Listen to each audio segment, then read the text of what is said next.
All right, this is the story about the time I was almost arrested. No, not the time that we got caught roof riding in the parking lot of the Foothill Community College. That guy told us to rent a video next time we were bored. And no, it wasn't the time that I got breathalyzed while my pregnant wife sat in the passenger seat, shitting a brick. I passed that test with flying colors.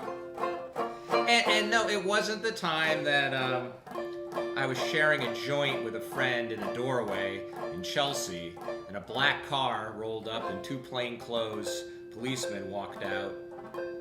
My friend told them he was taking a leak in the bush using a time-honored technique called misdirection. Admit to a lesser crime, and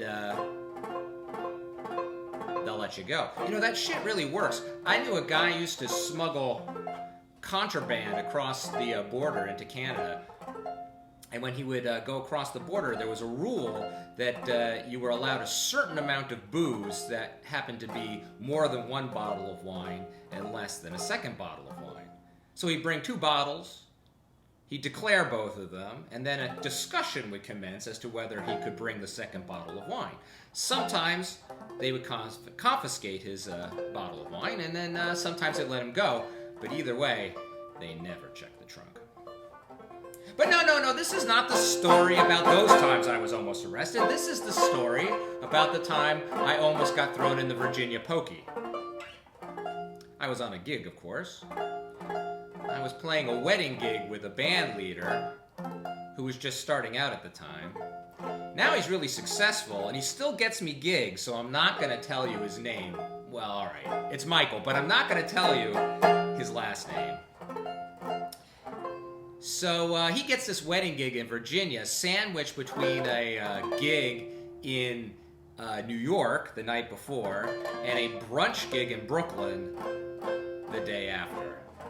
So we're going to drive down through the night, do the wedding gig in Virginia, and drive back through the next night back to Brooklyn and do the brunch gig. I know, fucking bananas, but we were young, we were hungry, and we were stupid.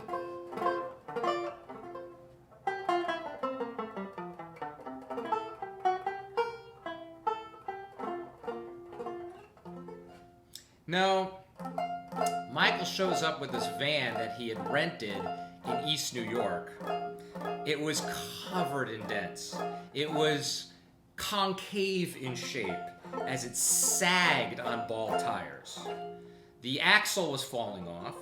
When you turned the steering wheel, it was more like a suggestion than a command.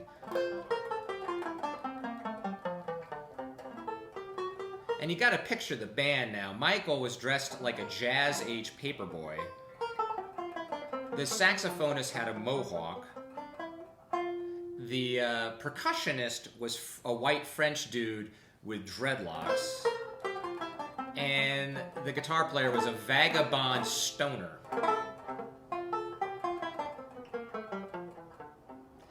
So Michael shows up and we drive through the night, get to Virginia, just with enough time to take a nap under a tree before we play the wedding gig. We play the gig, and now it's time to head back. And we're in rural Virginia, you know, bumblefuck Virginia. Think Robert E. Lee, not D.C.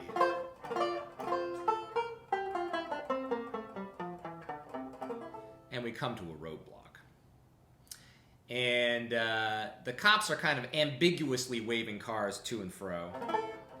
And I don't know if Michael was really exhausted or what, but maybe the cop was fucking with us. Anyway, he goes when he should have stopped. So the next thing we know, we're pulled over to the side of the road in a dented van with New York license plates, with a guy in 20s clothes, a guy with a mohawk, a guy with dreadlocks, and a guy with an ounce of weed in his pocket. Needless to say, our situation was precarious. I I was still holding on to a little bit of white privilege until I hear Michael say, "Funny thing about that license. Let the midnight special shine its light on me. Let the midnight special shine its ever-loving light on me." You see, Michael didn't have a driver's license. He had actually rented the van in cash, no questions asked.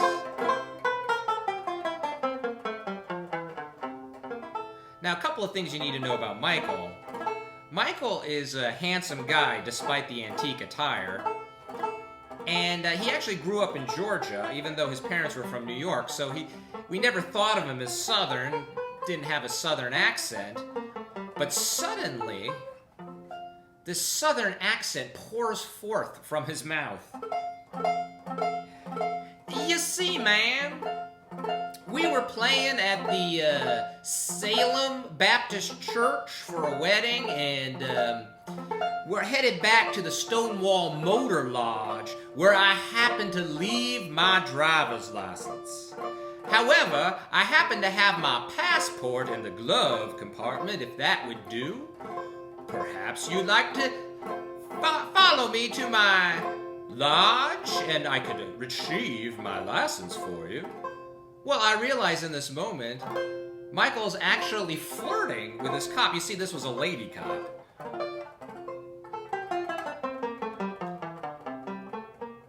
And it's working. They're talking about the wedding. She's talking about his cute clothes. They exchange phone numbers. And the next thing we know, we're on the road. Back to New York. We made it back. We played the brunch gig.